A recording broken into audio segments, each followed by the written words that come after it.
Early spring, year 721. Lordon Palace, Turin. Princess Lenushka of Norveshka was tempted to breathe fire on one of the awful gowns and set it ablaze. Could she claim it was an accident? Brought on, perhaps, by an unfortunate hiccup? A touch of convenient heartburn? Or could she be overreacting? After all, she wasn't accustomed to wearing a gown.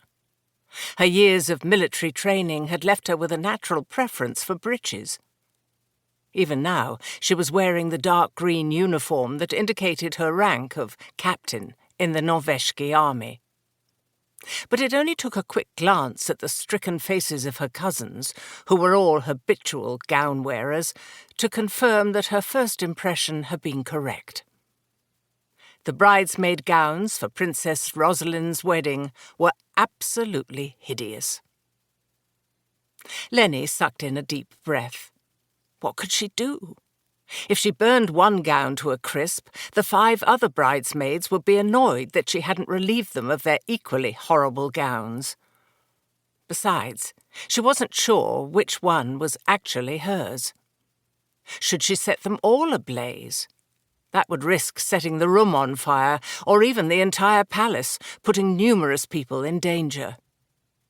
Not a great move the day before a big wedding. And she suspected none of her friends or family would believe it was an accident.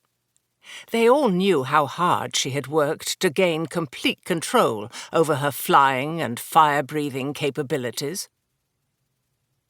As the first female dragon shifter in the world, Princess Lenushka was viewed by some as a miracle, but by others as a dreadful aberration.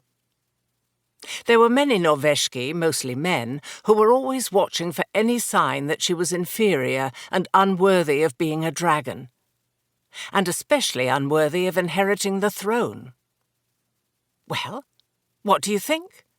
Rosalind asked, her face flushed with excitement, just a shade lighter than her carnation-pink gown.